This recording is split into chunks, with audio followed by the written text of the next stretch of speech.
할렐루야. 우리 성도님들을 사랑하고 축복합니다. 우리 옆에 성도님들하고도 축복합시다. 성도님 사랑하고 축복합니다. 이 무더위에 건강한 모습으로 볼 수 있어서 감사합니다.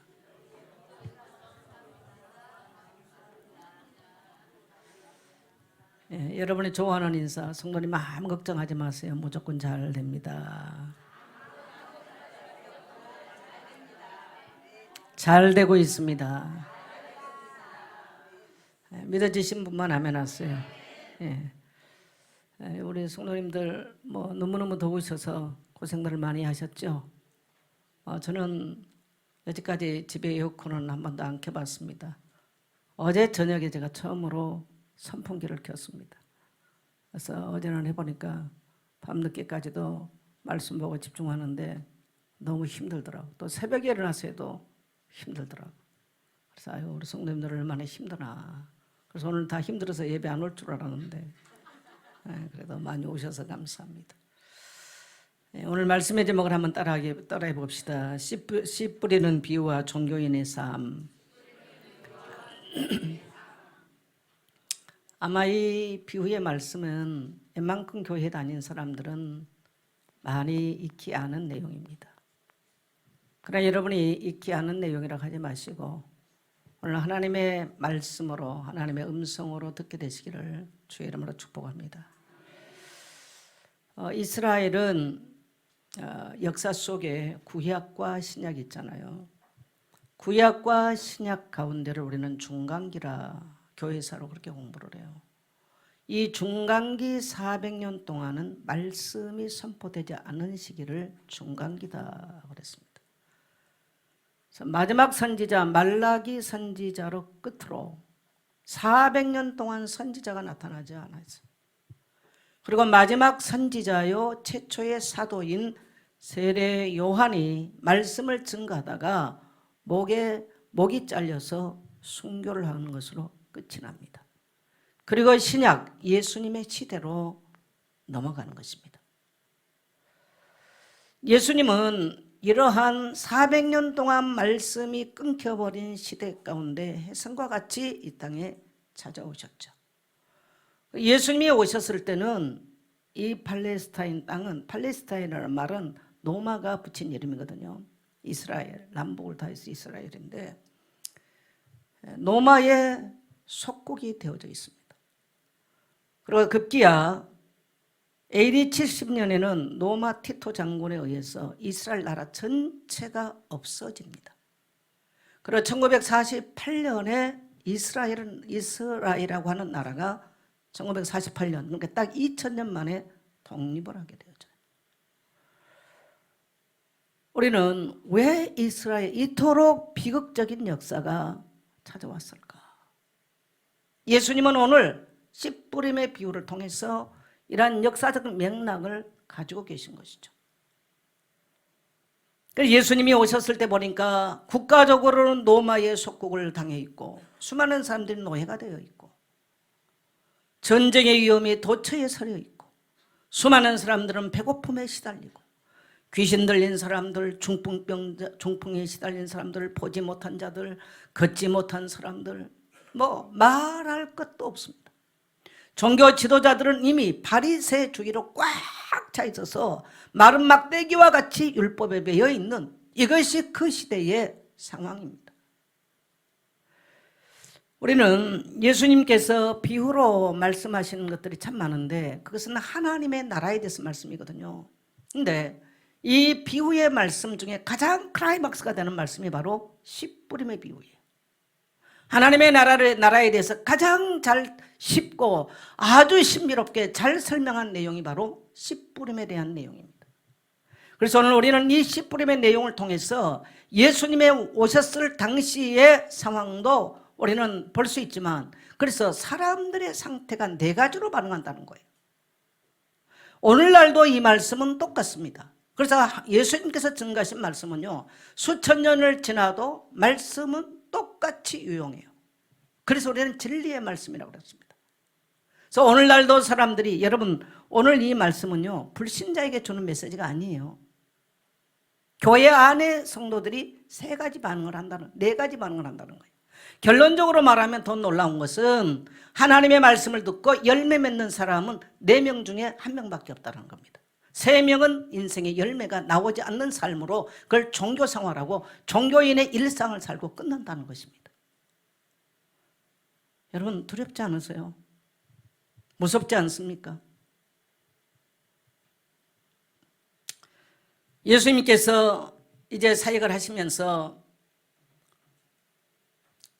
말씀을 전하니까 많은 사람들이 예수님을 따라다녔어요. 그래서 예수님께서 바닷가에 나가셔서, 오늘 본문에 보니까 바닷가에 나가셔서 막 사람들이 막 밀고 오니까 배를 하나 이렇게 빌려가지고 배를 타신 거예요.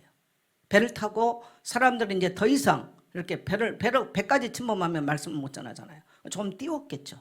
그렇게 해서 배에 앉아서 그것을 강대상 삼아서 말씀을 전하고, 사람들은, 저는 이제 갈릴리 그 해변을 가봐서 알거든요. 자갈 마당이에요. 자갈이 쭉 마당에 이제 앉아서서 예수님이 하신 말씀을 지금 듣는 것입니다. 전파하는 거예요. 그래서 예수님께서 이 비유로 말씀하시는데, 비유는 쉽게 알아듣게 하기 위해서 비유로 말씀하시는 겁니다.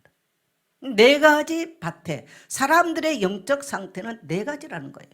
첫째로 뭐냐면, 말씀을 뿌리니까, 뿌리는 것은 뭡니까? 뿌리는 것은 말씀이에요. 씨를 뿌리니까 어떤 밭에는 아예 길가같이 돼가지고 아예 씨가 땅으로, 이게 뭡니까 우리 이 사거리 같이, 이 대로 같이 아예 땅에 들어가지 않아. 그런 심정이 있어요. 그러니까 뒹굴뒹굴 하다가 이리 뒹굴 도는 거다가 그냥 새가 물어가 버려. 전혀 수십 년 교회 다녀도 씨앗이 뒹굴뒹굴 하는 사람이 있다. 두 번째는 돌짝밭이라는 거예요.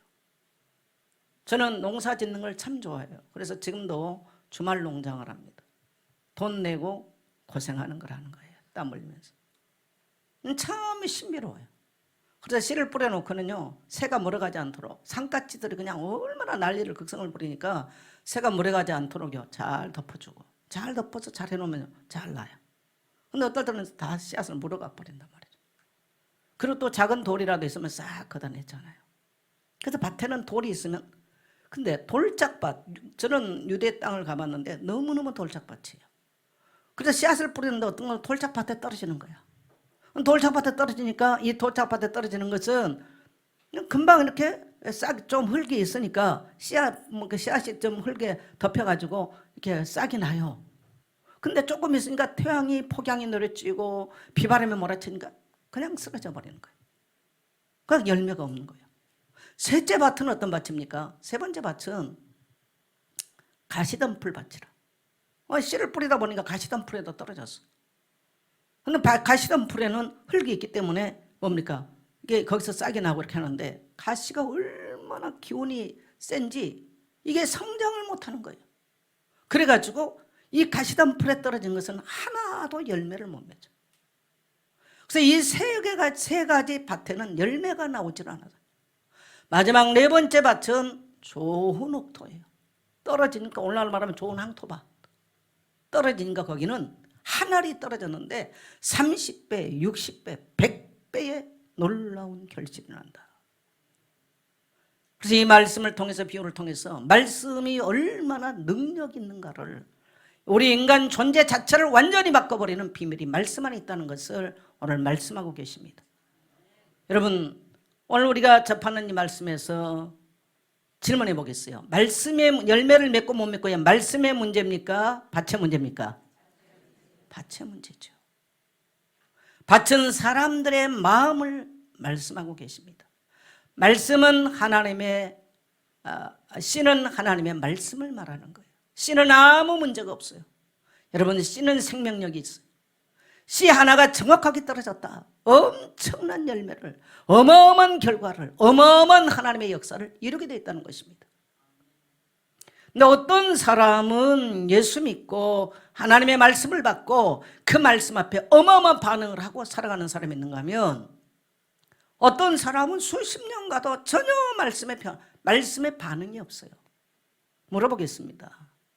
여러분, 씨를 심은 농부는 심는 게 목적입니까? 열매가 목적입니까? 열매가 목적이에요. 저는 올해 토마토를 하나도 안 사다 먹어봤어요. 왜? 농사를 잘 지었거든. 토마토 나무 5나무를 심었는데 지금도 냉장고에 남아. 먹고도 남아. 누가 와 있어요. 예. 뭐 까치들도 와서 많이 먹고. 네.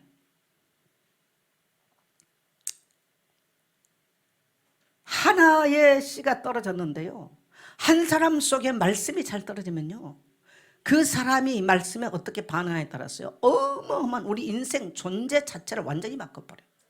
그런 능력이 말씀 안에 있다는 것입니다. 여러분, 오늘 이 네 밭의 상태는요, 불신자, 저 길가에 다니는 불신자 아니에요. 자, 첫 번째 우리가 밭이 어떤 밭이는가? 첫 번째 밭은 어떤 밭이에요? 길가 밭이에요. 자, 우리 4절 같이 읽습니다. 우리 15절로 바로 가겠습니다. 15절 같이 가면 시작. 말씀이 길가에 뿌려졌다는 것은 이들을 가리킴이니 곧 말씀을 들었을 때 사탄이 즉시 와서 그들에게 뿌려진 말씀을 빼앗는 것이요. 네, 자, 길가밭, 열매 맺지 못한 길가밭의 사람이 말씀을 들었다는 거예요, 안 들었다는 거예요? 들었어요.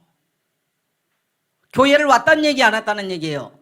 왔어요. 설교를 들었다는 얘기, 안 들었다는 얘기예요? 들었어요. 성경을 집에서 읽어봤다는 얘기, 안 읽어봤다는 얘기예요? 읽어봤어요. 여러분, 바로 이것이 문제예요. 그러면 오늘 이 길가밭의 상태는 뭐냐면요, 사탄에게 말씀을 빼앗겨버린 사람의 영적 상태를 말하는 것입니다. 여러분, 사탄이 존재한 걸 믿나요? 사탄은 뭘 무서워할까요? 헌금 많이 하는 거? 폼 잡고 다니는 거? 성경책 들고 다니는 거? 뭘 무서워할까요? 말씀을 듣고 믿는 것을 무서워해요. 그래서 사단의 온갖 방해 공작은 말씀이 그 사람 속에 뿌리 내리지 못하는 온갖 작전을 한다는 것입니다. 그래서 말씀의 찬탈자가 누구냐? 사단은, 여러분요, 따라합시다. 사탄은 말씀의 찬탈자다. 이게 오늘 보니까 즉시로 빼앗아갔다는 거예요. 성도들이 이렇게 말합니다. 포럼에 봅시다. 아이고, 기억이 안 나서. 기억 안 나는 게 이미 여러분은 사탄에게 뺏겨버렸어. 빼앗긴 거예요. 왜? 아예 어떤 사람은요, 마음 상태가 반질반질해가지고 말씀이 떨어지면 대골 말씀이 굴러다니다가요, 그냥 새가, 마귀가 물어가 버려. 여러분, 400년 동안 하나님의 말씀이 끊겨버리고 하나님의 말씀을 듣는 것이 익숙하지 않냐고 하나님의 말씀과 점점점 멀어졌던 이스라엘이 얼마나 비참하고 처참하게 무너졌는가를 보란 얘기입니다. 그걸 오늘 예수님께서는 비유로 말씀하고 계시는 거죠. 오늘 이 시대에 여러분 어떻게 생각하십니까? 너무너무 미디어가 홍수처럼, 정보가 홍수처럼, 기독교에 대한 정보가 홍수처럼, 설교가 홍수처럼 넘쳐나요. 근데 우리는 하나님의 말씀을 가슴으로 받는 훈련은 이미 끝나버린 시대입니다. 오늘날은 정말 말씀으로 사람에게 영향이 안 갑니다. 우리가 주일학교를 할 때 이 설교 많이 들었어요. 걱정했어요. 나는 옥토밭이 아니면 어떻게 할까? 나는 만일에 가시밭이면 어떻게 할까? 나는 만일에 길가밭이 돼서 내 심령에서 마귀가 와서 말씀을 즉시로 가져가 버린다면 나는 어떻게 될까? 고민했어. 근데 오늘날 사람들은 그래, 마귀가 가져가든지 말든지 뭐 나하고 상관이 있어? 이 말씀에 대한 아무 반응이 없는 거죠. 적어도 우리가 살아왔던 이런 우리 한국 교회에 그래서 70년 80년마다 사람들이 말씀 앞에 반응이 대단했어요. 통곡했어요. 죄를 토해냈어요. 죄의 사함 받는 역사가 났어요. 오늘 이 마귀가 가져가 버리는 결과가 뭐냐면, 말씀을 이렇게 사람들이 말씀을 알아듣고 못한 것은요, 죄의 사함 받지 못하게 하는 것이 결과였다는 것입니다. 이게 무서운 얘기 아니겠어요? 교회 왔어요. 성경지도 끼고요. 목사도 했어요. 장로도 했어요. 권사도 다 했는데 그 사람 인생에 문제가 오면 말씀을 부여잡고 일어설 수 있는 단 한마디의 말씀이 없더라는 거예요. 왜? 마귀가 물어왔거든요. 마귀가 다 찬탈을 해버렸거든요. 마귀에게 말씀을 다 빼앗겨버렸거든요. 여러분, 우리가 예배 전과 예배를 위해서 구약 안식일을 지킬 때를 보면요, 안식일을 기억하여 거룩하게 지키라고 그래요. 왜 그럴까요? 뭐 외적으로 막 거룩한 이거를 모양을 갖추란 말입니까? 어떻게 생각하세요? 아니에요. 그 말 의도가 그 말이 아닌 거죠. 권사님들이 9시 반 되면 기도로 나오세요. 근데 태반의 권사님들은 안 오십니다. 10시 반이 넘어야 거의가 와요. 제가 이렇게 보면. 근데 그게 여러분 이런 영적 상태를 정말 안다면 기도를 해라 안 해라가 아닌 거예요. 여러분 사단은요 토요일 날 밤에도 늦게까지 TV 보고 뭐가 분주하고 막 하게 만들어. 주일날 와서 졸아요. 저는 조는 성도를 많이 뭐라 그러잖아요. 왜? 조는 성도 특징이 있습니다. 아, 나 안 졸았다고. 항상 조는 사람 안 졸았다고 그래요. 절대 인정 안 합니다. 세월이 지나면 인생에 열매가 안 나와요. 그냥 그거는 말할 게 없어. 여러분요 20대 30대 40대까지 우겨도 돼. 근데 60, 70이 왔다 우길 게 없어. 왜? 열매 내놔야 되거든. 뭘 우겨 우기긴. 아직도 60, 70대도 우긴다. 그건 약간 이상한 사람이지. 그래서 60, 70대면요 철드니까 입 딱 다물고 가만히 있는 거야. 쳐다보니까 할 말이 없어.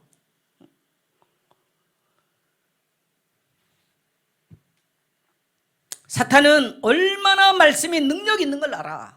비천하고 가난하고 병들고 그 사람 인생이 형편없다 할지라도 그 속에 말씀이 떨어져서 뿌리를 내리기만 한다면 30배, 60배, 100배를 먼다는 이 능력을요 성도는 모르는데 마귀는 알고 있다니까. 따라합시다. 성도는 모르는데 마귀는 알고 있다. 그래서 즉시로 낚아채버려. 그래서 온갖 분주에 바빠요. 세상 지식 정보가 가득 들어왔어요. 그래서 강단과 멀어지게 만들어요. 말씀 듣는 거 멀어지게 만들어요. 말씀 묵상하는 거 멀어지게 만들어요. 말씀을 읽는 거 멀어지게 만들어요. 너무 이해가 안 되고 힘들어요. 왜? 딴 게 편해졌거든. 여러분 지금 오늘 시대가 이런 시대예요. 예수님이 오셨을 때 400년 동안 말씀이 안 들었기 때문에요 예수님 오셨을 때 상태가 똑같았습니다. 여러분 오늘 세계도처에 일어나는 현상들 한번 보세요. 하와이에 불이 나서 1,000 몇백 명은 아직 지금 소식이 없어요. 차들이 다 탔어요. 섬 전체가 다 탔어요. 지금 스페인에 똑같이 섬 하나가 다 타고 있어요.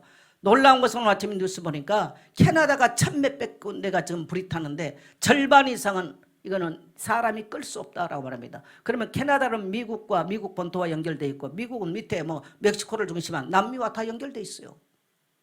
어마어마한 지금 재앙이 지구 도처에. 그래서 지구는 지금 불구덩이 되어 있습니다. 불구덩이 되어 있어요. 작년에 어제 신문을 보니까 작년에 굶주려서 죽은 사람이 7억이 죽었습니다. 우리는 너무 배불리 살잖아요. 너무 배불리 살아요. 이 민족이 언제부터 그렇게 배불리 살았습니까? 하나님 말씀에 굶주렸을 때, 의에 목마르고 굶주렸을 때 이 민족이요 부유하기 시작했어요. 맞으면 아멘 하세요. 네, 너무너무 지금은요 너무너무 말씀 아닌 것 가지고 너무너무 배불러요. 말씀을 판단하고 앉아있어요. 저는 시골 동네에서 말씀 해석 잘하는 목사님이 없었어요. 그래서 저는 씨의 문제가 아니라는 걸 확실히 알아요. 내 마음 밭이 문제인 거지 똑같이 그 말씀을 들어도 어떤 사람은 말씀을 듣고 통곡하고 울고 하나님의 사람으로 사는가 하면 똑같이 말씀에 씨가 떨어지는데 똑같이 앉았는데 일생 동안 열매 없는 인생으로 살아버리고 끝난 사람도 있어. 뭐 대단한 설교자가 했다면 뭐 씨가 대단했다지만요 대단한 설교자가 저희 고향께는 없었어요. 그래서 저는요 따라합시다. 씨의 문제가 아니다. 씨의 문제가 아닌 거예요. 그래서 원수마귀는 할 수만 있으면 강당과 원수되게 만들고 강당은 멀어지게 만들고요 온갖 짓을 다 합니다. 그래서 우리는 말씀 받기 전에 오늘 예배를 위해서 기도해야 될 이유가 바로 거기 있는 것입니다. 왜? 사단이 우리 심령을 공격하니까. 이 사단이 공격하는 것을 누가 이길 수 있습니까? 무슨 미사일로 막을 수가 있겠어요? 핵폭탄으로 막을 수가 있겠습니까? 목회자도 똑같습니다. 목회자도 똑같이 공격받습니다. 왜? 그만큼 말씀의 능력은 중요하기 때문에. 여러분 기억하십시오. 우리 인생의 배후에 우리에게 말씀이 들어옴과 동시에 말씀을 찬탈해가는 악한 자가 있다는 거. 그래서 일생 동안 마귀의 종으로 삼아버리는 거. 그래서 인생의 열매는커녕 삐쩍 말라지는 그런 인생으로 불신자가 와서 열매 하나 따먹고 싶어도 딸 수 없는 그런 존재로 성도지만 그렇게 살게 만들어버립니다. 우리 하나님은 우리가 풍성한 열매를 맺어 요한복음 15장 8절을 보니까 하나님의 아버지의 영광을 드러내고 뿐만 아니라 우리가 많은 열매를 맺음으로 너희가 내 제자인 줄 알리라. 예. 그것이 아버지 계획이에요. 씨를 뿌리는 목적은 열매를 맺기 위함인 것입니다. 설교를 하고 하나님의 말씀을 주신 목적은 하나님의 백성들이 열매를 맺어 지금도 말씀이 없어 굶어 죽어가는, 말씀이 없어 줄이고 목마른 자들이 이 하나님의 말씀을 듣기를 원해서 오늘 저와 여러분께 주신 줄 믿습니다. 네. 그다음에 두 번째는 뭡니까?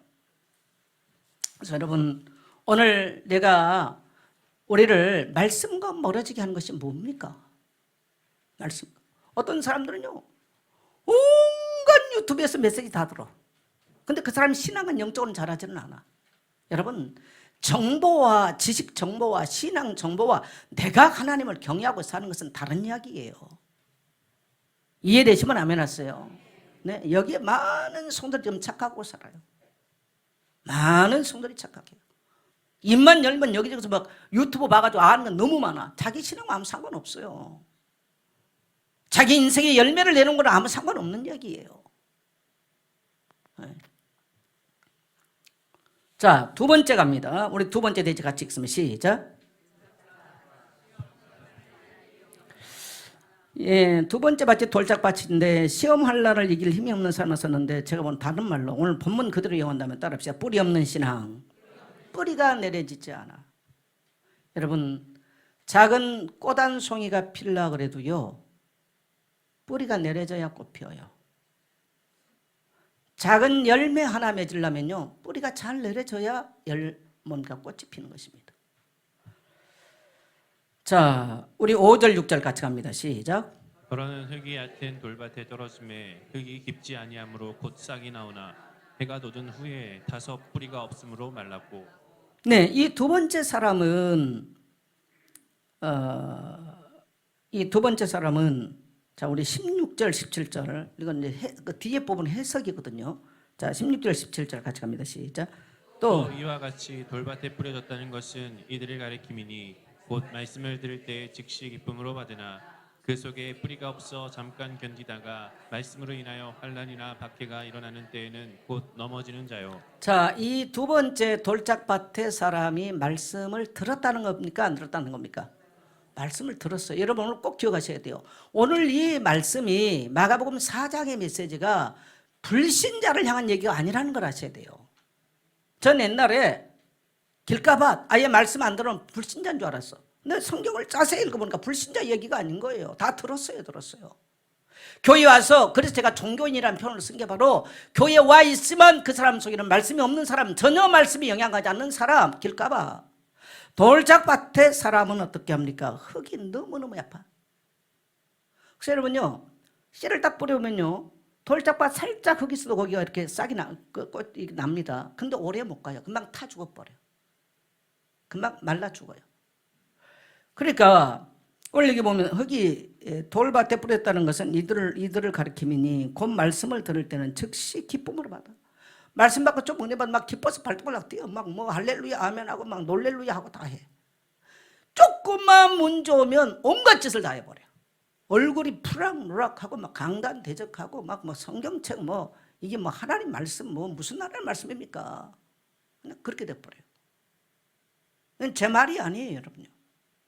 예수님 오셨을 때의 사람들의 상태였지만 오늘날 똑같습니다. 오늘 저와 여러분이 살면서 우리에게는 수많은 일들이 있습니다. 수많은 문제가 일어나요. 성도에게도 일어나고 목사에게도 일어나고, 날이 더우면 목사도 똑같이 덥습니다. 세상이 고통받으면 목사도 똑같이 고통받습니다. 똑같은 문제입니다. 똑같이 일어나죠. 목사는 틀리고 성도는 뭐 저기하고 불신자는 틀리고 그러지 않아요. 똑같아요. 씨를 딱 심으면 얕은 데도 싹이 나거든요.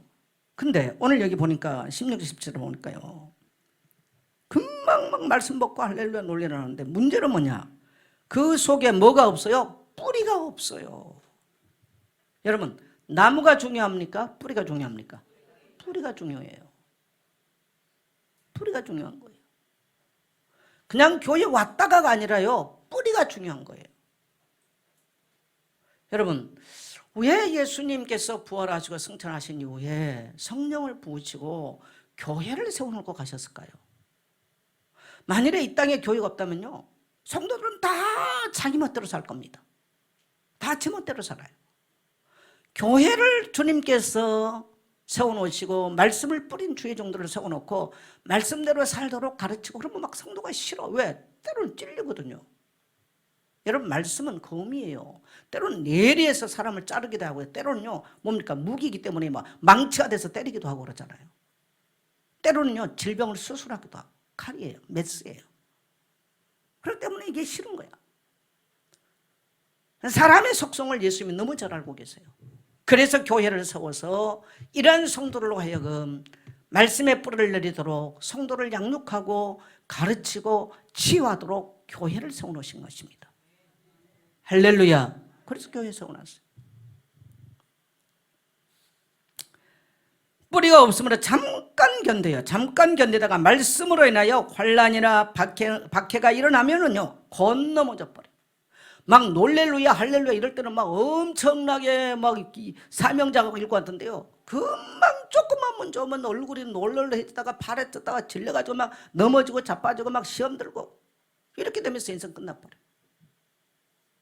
이게 대다수의 사람들의 모습일 것입니다. 대다수의 사람들의 모습. 그래서 조금 나올 때는 비슷해요. 그럼 막 기쁨도 금방 누려요. 왜? 말씀이 싹이 나니까 기쁘잖아요. 그러나 열매까지는 가지 않는 거죠. 오늘 우리는 이 말씀을 통해서 우리의 영적 상태를 우리 스스로가 진단해보고 하나님 앞에 섰으면 좋겠습니다. 네. 그래서 뜨거운 햇살을 견디지 못하고요, 말라버립니다. 여러분, 인생에 뜨거운 햇살이 없는 적 있나요? 오는 거죠. 신앙의 어려움이 왜 없습니까? 신앙의 어려움 옵니다. 근데 이런 것들을 한 번도 견뎌보지 못한 성도들이 많아요. 그러니까 열매가 나오지는 못하죠. 그래서 예수님께서 그 말씀을 하시는 거예요. 재밌는 말이 이런 말이 있어요. 14K는 14번을 두들겨 맞는다, 망치에. 그래서 14K가 되고, 18K는 18번을 두들겨 맞아서 18K가 되고, 24K는 24번을 두들겨 맞아서 24K가 되고, 순금은 아예 불 속에 와에 집어넣어서 아예 녹여버려야 정금같이 나오는 거예요. 여러분, 14K입니까? 18K입니까? 24K입니까? 순금입니까? 그건 여러분 하나님만 아시니까 하나님께 대답하시면 됩니다. 그래서 하나님이 우리 인생을, 우리가 어떻게 좋은 일만 있겠어요. 여러분요, 신앙생활 잘했던 신앙의 선조들 보세요. 제가 그 유기천 장로님 가장 얘기했지 않습니까?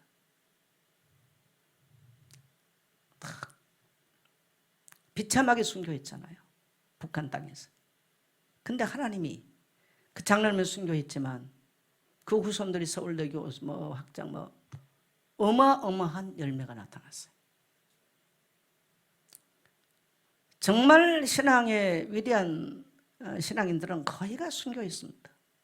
사도들은 어땠나요? 다 순교했어요. 오늘날은 순교자가 나오기가 어렵게, 물론 이거는 제가 단정할 수는 없어요. 하나님이 정말 아무도 이해할 수 없는 곳에, 아무도 우리가 봤을 때는 신앙인이 정말 힘없는 것처럼 보이지만 시대의 재앙이 왔을 때 그런 또 신앙의 사람들이 있을 수 있는 것입니다. 우리는 겉으로 봐서는 모릅니다. 좋을 때는 할렐루야 놀렐루야 기쁘고 발도망을 뛰었다. 그러나 교회의 위기가 닥치고 신앙의 위기가 오고 문제가 왔을 때 그 태도, 그 반응, 그 말씀에 대한 그 반응. 왜? 말씀을 붙잡고 인생의 문제나 어려움과 사건을 이길 수 있는 힘이 없기 때문에 그렇습니다. 그래서 인생의 열매가 나오질 않아요. 하나님이 오늘 저와 여러분을 부르신 것은 열매를 얻기 위해서 부르신 줄 믿습니다. 네, 우리 세 번째 갑니다. 가시밭이죠. 예, 이 가시밭은 자 7절, 우리 18절 19절 같이 갑니다. 18절 19절 같이 갑니다. 또 어떤 이는 가시떨기에 뿌려진 자니 이들은 말씀을 듣기는 하되 세상의 염려와 재물의 유혹과 기타 욕심이 들어와 말씀을 막아 결실하지 못하게 되는 자요. 네, 이 뭡니까? 가시떨기에 뿌려진 자는 말씀을 듣기는 하되 안 들었다는 게 아니에요. 만일에 하나도 말씀을 들을 수 없는 곳에 살았다면 어떻게 보면 이 사람 책임 아닐 수 있어요. 근데 말씀을 들었어요. 듣기는 하되 이 세 사람 다 말씀을 들었다는 거예요. 한 사람은 아예 말씀에 같이 아예 경험도 못 해봤어. 그래서 말씀이 떼골 뒹굴다가 한 번도 말씀대로 살아보고 말씀대로 신앙생활 해보려고 해본 적이 없는 사람이에요. 교회 생활에도. 세 번째 사람은 가시떨기. 이 사람은요, 생각이 너무너무 무성해요. 어떤 생각일까요? 오늘 18절을 보니까 19절을 보니까 세상의 염려와 재물의 유혹, 세상 염려, 이 부정적인 생각이 가득 찬 사람이에요.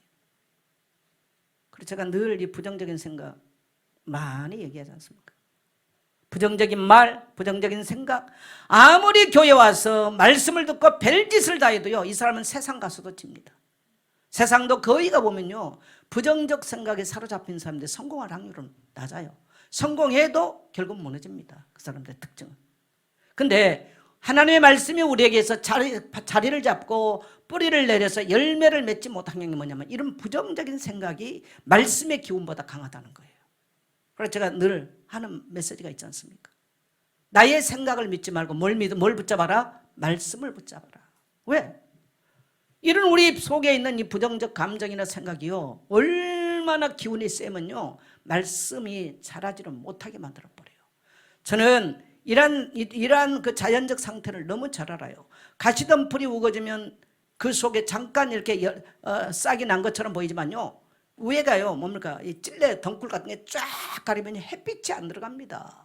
햇빛이 안 들어가서요, 이게 기운이 올라와서 자라서 열매를 맺을 수가 없는 것입니다. 아마 시골의 자연 상태를 조금만 아는 사람은 그냥 할 것입니다. 우리가 교회 와서 말씀을 들어요. 어떨 때는 뭐 할렐루야 하면 뭐 사명받고 못 받고 막 해요. 문제가 와요. 인생의 어려움이 와요. 말씀이 아니라 세상과 다 타협해버려요. 그리고 이 세 번째 사람은 자기의 상처의 기운이 너무 강해. 자기 부정적 자아가 너무너무 강한 거예요. 상처의 기운이 말씀의 기운을 막아버리는 거예요. 부정적 이 자아 생각이요, 말씀의 기운을 막아버리는 거예요. 이런 것이 말씀이 결실할 수가 없는 거예요. 그래서 어린 시절에 이런 안 좋은 경험을 많이 하고 상처가 강한 사람일수록요, 정말 이 뿌리를, 이 상처의 부정적인 뿌리를 도려낸다는 게 굉장히 중요합니다. 왜? 평생 그 기운이 자라서 살거든요. 평생. 정말 어렵습니다. 열등감이 강한 이런 자기 그 생각을 갖고 있는 사람은요, 어디 가서 늘 교회 와서도 뭐에 관심이냐? 자기 인정하고 알아주는데 자기 모든 관심이 거기 있는 거예요. 정말 이게 무서워요. 어떻게 보면 말씀을 받는 신앙인처럼 보일 수도 있습니다. 그러나 아니라는 거죠. 하나님은 굉장히 엄밀하시고 냉정하시게 말씀하시잖아요. 예수님께서. 예. 마음속에 뭡니까? 이 욕심, 이 세상 염려, 상처, 돈에 대한 걱정, 돈에 대한 유혹. 여러분, 이 땅에 살면서 돈에 대해서 자유할 사람은 한 사람도 없을 겁니다. 그러나 이것이 우리 인생 전체에 말씀이 자라지 못하도록 막는다면 내려놓으셔야 돼요.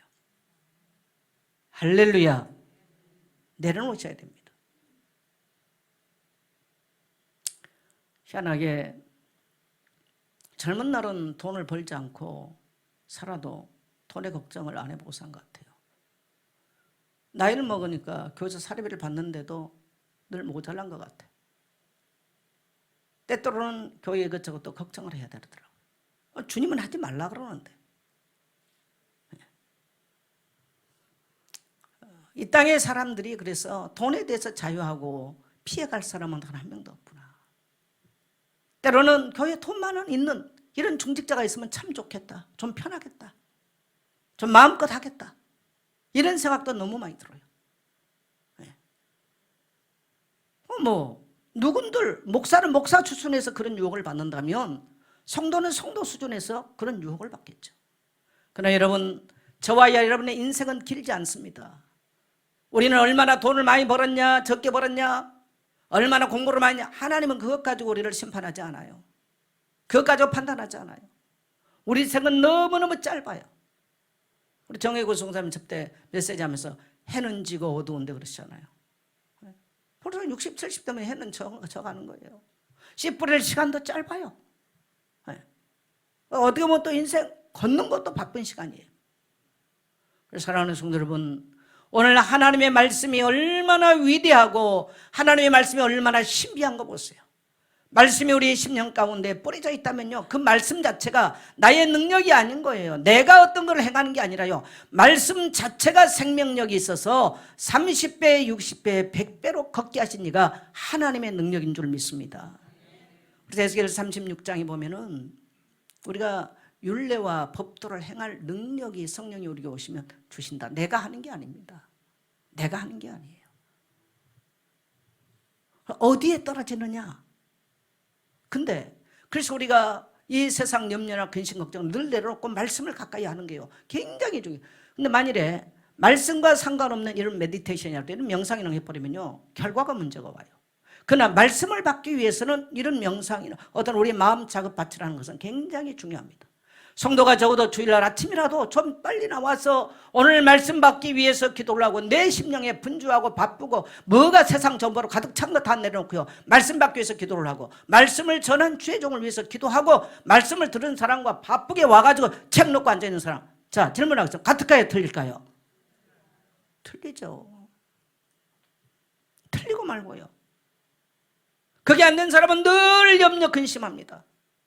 어떻게 하면 돈 벌을까? 어떻게 하면 뭐 할까? 늘 염려 근심. 그래서 그 사람이 가서 열매를 좀 따보려고 타고 하면 열매 하나도 없습니다. 여러분, 성도들을 만날 때 다가가서 뭔가 열매를 좀 따보려고 그러면 열매가 있는 성도 되기를 축복합니다. 네. 수십 년 예수 믿었는데 열매를 좀 따보려고 하면 열매 하나도 없어.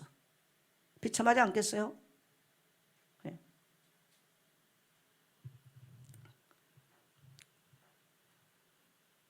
그래, 자기 자아가 말씀보다 강한 사람. 저는 여교육자 협의회장을 20년을 지금 하고 왔는데요, 여자 교육자들 제가 뭐 재밌는 걸 하나 봐요. 남자들은요, 딱 조직을 하고 자리를 주면요, 목숨 걸고 충성하더만요. 여자들은요, 조직보다 감정이 상하면 지옥을 가버려. 목사하고 뭐 지랄이고 없어. 그냥 다 팽개치고 지옥을 가버려. 죄송합니다, 지랄 표현이. 예?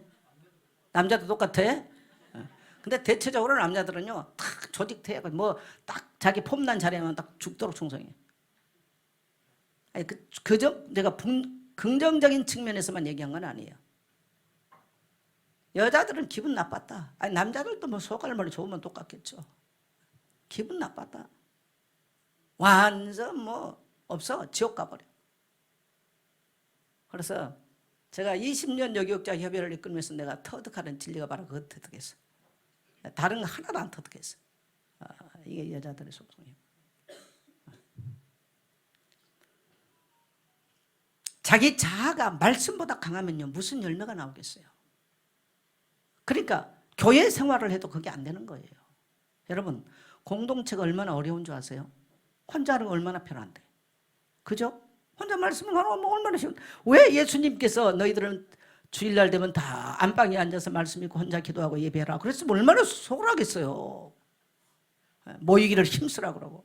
같이 모이는 게 힘들어요. 성격 이상한 사람들 같이 모이는 거 정말 공동체 힘듭니다.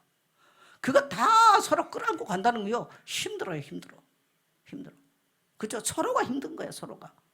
근데 그러면서요, 가지가 잘라지고 모난 거 잘라지고 그러면서 가는 거예요.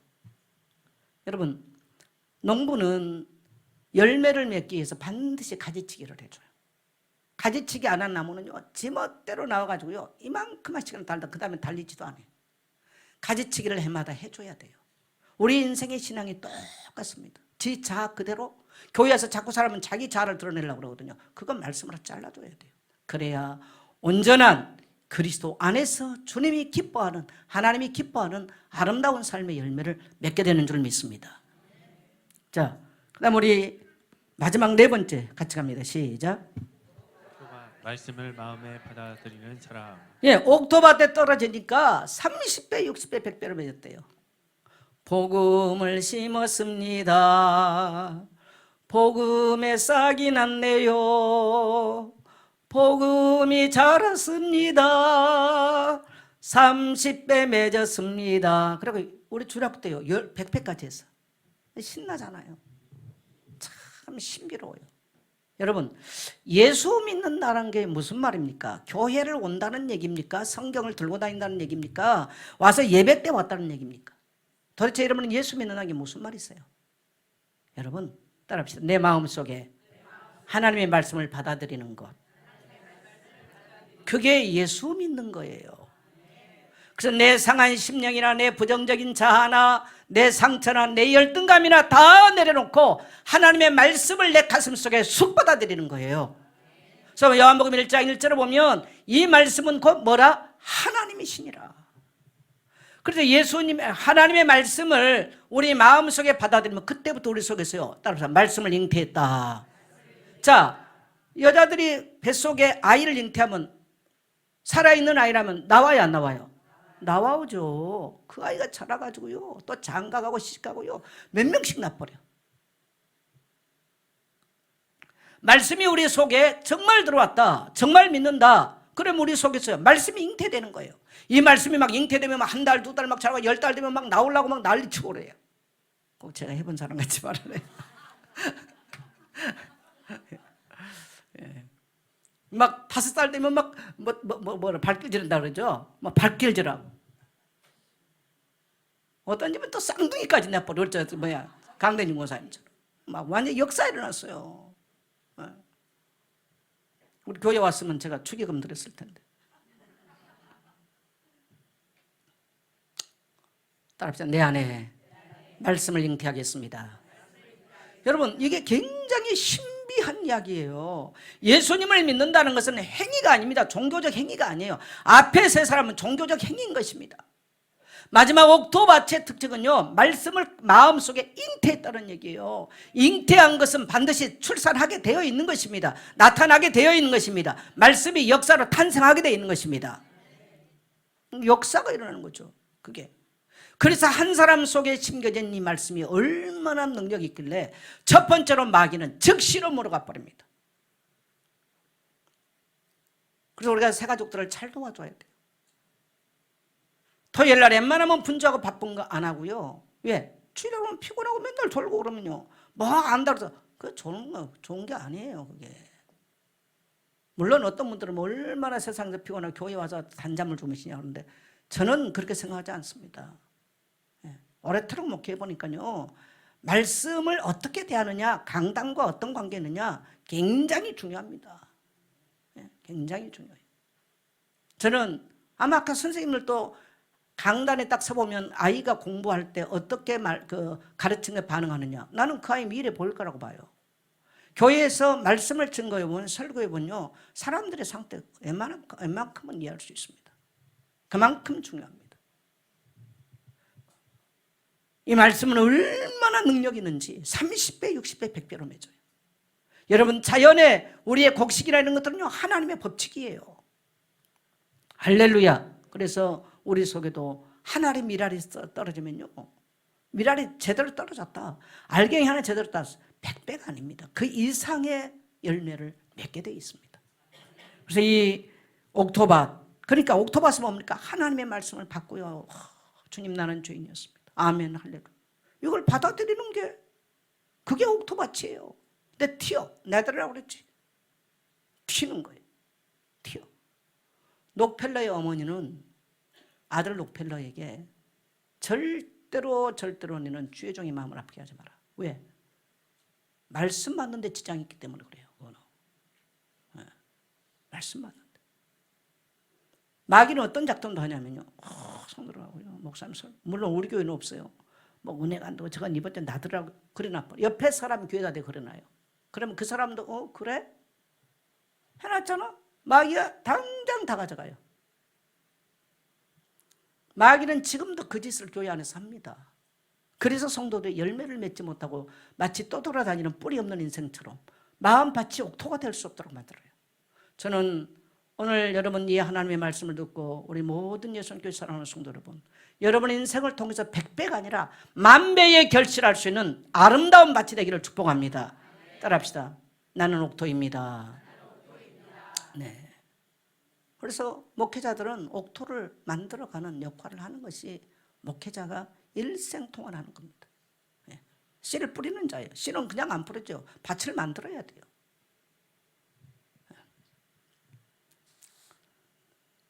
그래서 우리가 예수님을 우리 마음 말씀을 받아들인 것이 예수님을 마음에 믿는 것이고요. 예수님은 말씀으로 우리 안에 들어오십니다. 그래서 우리가 말씀을 잉태하면 말씀이 잉태되면 30배, 60배, 100배를 맺게 되죠. 그래서 여러분 말씀을 가까이 하게 되시기를 축복합니다. 제가 여러분에게 이 페이퍼를 왜 줍니까? 한 주간 가까이 하라고 줘요. 왜? 잊어버렸다 그럴까 봐. 마귀가 물어가도 다시 여러분 이것 가지고 찾으십시오. 그리고 영상을 왜 만들어놔요? 마귀가 물어가 버리니까 다시 듣고 만들어라는 거죠. 그게 하루아침에 안 됩니다. 그러면서 이렇게 말합니다. 아유 나는 기억력이 아니었어. 아니요. 그건 기억력하고요 말씀 듣는 건 아무 상관없어요. 기억력 안 좋고요 공부 못한 사람도요 성령의 역사만 말씀 다 알아들어요. 이건 기억력의 이야기가 아닌 거예요. 영적인 이야기예요. 따라합시다. 말씀은 영적인 이야기다. 예, 우리 어머니 그걸 모르고 뭐 기억력 없으면 우리보다 더 없어야 되는데 내가 맨날 칠판 갖다 써놓고 한 걸요 우리 어머니는 그냥 줄줄도 다 해요. 전문교회 측에 훈련 한 번도 안 가봤어. 그냥 하셨어. 그거는 제가 볼 때는요 이건 기억력하고 아무 상관없는 얘기입니다. 자, 그래서 말씀이 매일 말씀의 씨를 내 생각과 내 마음속에 매일 말씀을 뿌려야 돼. 또 우리는 수많은 사람들에게 말씀을 뿌려야 돼요. 여러분 오늘 내가 이렇게 사는 거는 오늘 여러분의 모습은 누군가가 뭐를 뿌려놓은 대로 살아요. 부모가 상처를 뿌려놓고 부정적인 것을 뿌려놓고 뭐 가난을 뿌려놓고 뿌려놨던 대로 또 내가 매일 뿌려 뭐 세상 정보를 듣고 뭐 악한 것을 뿌리고 내가 뿌려놨던 대로 지금 오늘 내가 살고 있는 것입니다. 동의되십니까? 내가 뿌려놨던 대로 누군가가 여러분에게 뿌려놨던 대로 그리고 우리는 또 오늘 누군가에게 또 뿌려요. 어떤 사람은 아주 악한 걸 뿌려 아주 부정적인 뿌려 자기 상처를 뿌려요. 자식에게도 상처를 뿌려요. 그러면 그 자식은 또 상처 열매를 걷겠죠.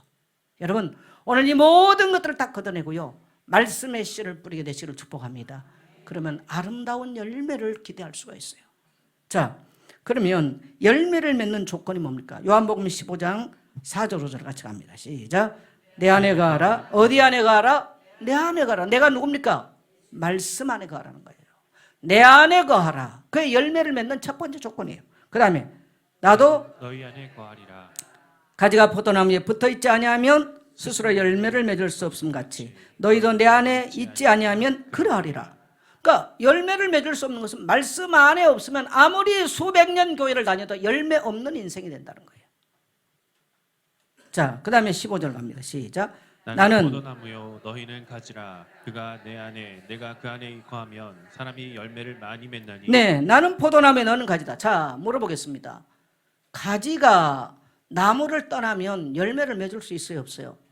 그거는 열매를 못 맺는 정도가 아니고 사망입니다. 사망이에요. 예. 그래서 내 안에 그가 내 안에 또 내가 그 안에 거하면 사람이 열매를 많이 맺나니. 그러니까 열매 잘 맺는 것은 사람의 노력입니까? 하나님의 방법입니까? 하나님의 방법이에요. 말씀 안에 거하는데 많은 열매가 나온다는 거예요. 이건 나의 노력이 아니에요. 나의 노력이. 그래서 나를 떠나서는 너희가 아무것도 할 수 없습니다. 주님을 떠나버리면 말씀을 떠나버리면 아무 열매도 안 나온다는 것입니다. 여러분 오늘 이 말씀에 동의되시면 아멘 합시다. 이게 참 우리 기독교의 복음이요 신비한 겁니다. 그래서 우리는 인간의 노력구나 인간의 방법이 아니에요. 우리가 공을 닦고 덕을 닦는 게 아니에요. 이게 기독교의 복음의 능력인 줄 믿습니다. 그래서 말씀에 붙어 있는 생활을 하게 되면요 예수 믿는 것은 말씀에 붙어 있는 생활을 하는 것입니다. 그러면 고난도 어려움도 견디는 인내. 네. 말씀이 있으면 이길 수 있죠. 자, 그 다음에 열매는 나를 어떻게 해요? 기쁘게 해요. 그 다음에 타인을 어떻게 한다고요? 풍성하게 해요. 자, 나무가 열매를 맺고 나무가 먹습니까? 사람이 먹습니까? 여러분 나무가 열매 맺었다고 자기가 먹는 거 봤어요? 안 먹어요. 나무는 기쁘겠죠. 내 인생에 열매가 있으면 내가 기쁨을 누리는 거예요. 그러나 나에게 있는 열매를 내가 취하는 게 아닙니다. 따라합시다. 타인이 취한다. 열매는 타인이 취한 거예요. 그래서 우리가 하나님의 그리스도 안에서 열매를 맺으면요, 세계 열방과 만민 가운데 하나님 믿는 열매들을 우리는 풍성하게 나누는 것이 우리 인생의 목적인 줄 믿습니다. 근데 그 사람에게 열매 하나 따르면 아무것도 없어요. 아무것도 없는 열매. 그 얼마나 비참해요. 저와 여러분을 주님이 부르신 목적은 우리가 많은 열매를 맺고 하나님의 영광을 드리는 뿐만 아니라 우리가 그리스도의 제자됨을 나타내게 해야 하는 줄 믿습니다. 그래서 여러분 말씀의 씨를 뿌리십시오. 지금부터 매일 아침 여러분의 생각이 강해지기 전에, 여러분의 자아가 강해지기 전에, 여러분의 감정이 강해지기 전에 말씀의 씨를 뿌리게 되시기를 축복합니다. 그래서 제가 여러분에게 써준 게 그게 선포 기도입니다. 그게 내 생각을 잡는 방법이에요. 안 하니까 그걸 써주는 것입니다. 또 우리가 현장에서 삶의 현장에서 또 다른 사람에게 말씀의 씨를 뿌리는 거예요. 그 사람에게서 열매가 나오든 안 나오든 나는 기쁨을 누리게 돼 있고 내 삶 속에 하나님이 열매를 주심을 믿게 되시길 바랍니다. 그래서 여러분 열매 있는 삶 되기를 간절히 소망해서 우리 교회를 풍성하게 만들고 저 이방 열방까지 땅끝까지 우리가 그리스도로 말미암아 맺은 이 풍성한 열매를 온 땅까지 하나님의 이 풍성함을 나눌 수 있는 우리 성도들 되시기를 주의 이름으로 축복합니다. 제가 계속 학교해야 된다는 말을 왜 합니까? 어린아이들에게 말씀을 심어야 되기 때문에 그래요. 너무너무 세상 정보 부모로부터도 너무너무 못된 거 많이 들어가잖아요. 아이들에게 말씀을 심어서 아이들이 말씀을 반응한다는 건 너무 어렵습니다. 지금은 말씀으로 반응하기가 너무너무 어려워요. 정말 어려운 때가 왔습니다. 그래서 여러분 애통하는 마음으로 다음 세대에게 말씀을 심기 위해서 그것 때문에 기도를 하고 그것 때문에 여러분의 열매를 드릴 수 있는 우리 모든 성도 되시기를 주의 이름으로 축복합니다.